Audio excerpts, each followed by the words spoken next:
My name's Aaron, welcome back to my channel. How are you? I am fantastic and I'm doing really well. And today I'm reviewing Amouroud Midnight Rose Eau de Parfum. This is £166 for 100ml. Shimmering and dreamy, provocative, dark, light and warm.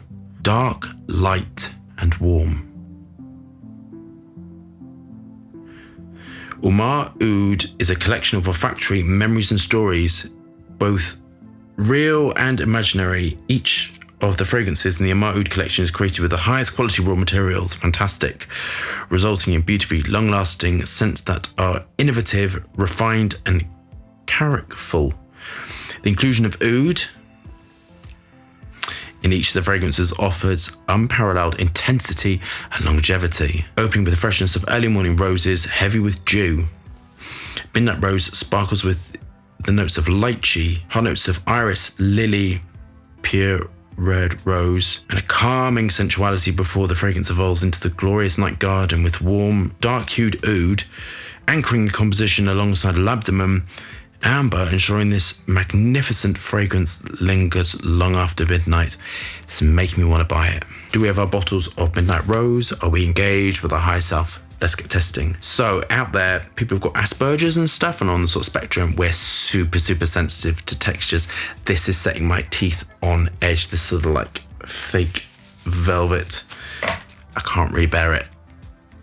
So the reason why I'm doing this is I'm developing a rose fragrance, and one of the names that I wanted to use was Midnight Rose. When I saw it was there, it's like, damn, but never mind.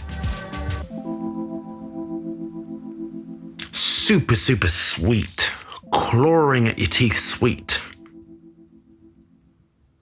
So immediately when I think of iris, I immediately think of inones because it's a constituent of iris. And as you know, I dislike inones.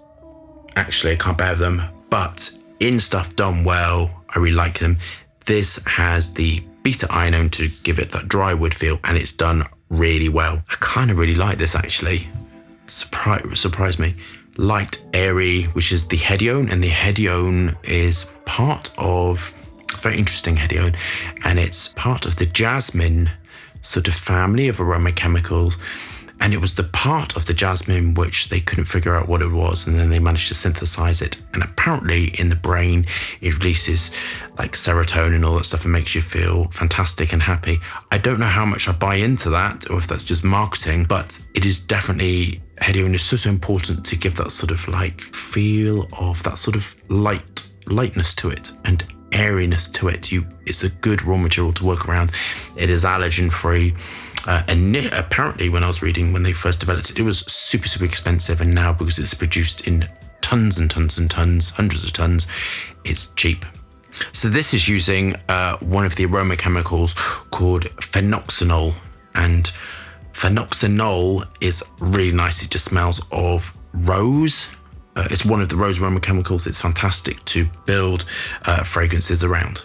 So this has wood in it. This has one of the wood raw materials and one of the soft wood raw materials like sandal, bangalore, one of those, and they help to smooth out the formulation. And this is smooth and rose-like. There's such a sweetness to it. It's such a sweet formulation. It's sort of sweet and jam-like, dense, heavy, and that is the patchouli. This is a patchouli heavy fragrance. It's very sandalwood-like. This is very a sandalwood-based formulation. Sandalwood, patchouli, lemon, cyprol, vetiver. And the vetiver has been done brilliantly within. So this is a really good perfumer dealing with this. This smells like Middle Eastern perfumery, sort of westernized, if that makes sense to you. Incredibly jammy. On to my final thoughts. I kind of really like this. Actually, I think it's doing everything I want, but it's missing something at the same time. Maybe it's the name they took. Bitter. So this is 68% alcohol. So this is a concentrate, and you can feel it. So the first two marks are whether the formulation and the box and packaging is safe, legal, compliant. Absolutely, this is fantastic. Next two marks are longevity and projection. This is a monster and stays on the skin. So this is similar to my work, where it's just not really going to come off your skin next to much the price. I think this is really worth the price, actually. Kind of brilliant for what it is, so that's a 6. Do I like it?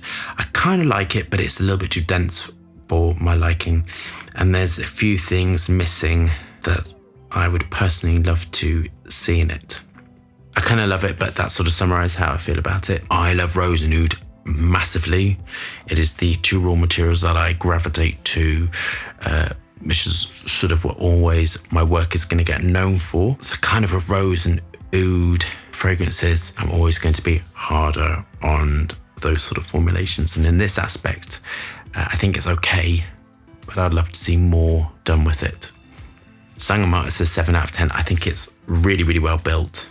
I think the price is really good, but it's just missing something. I'd love to see some raw materials been put in there.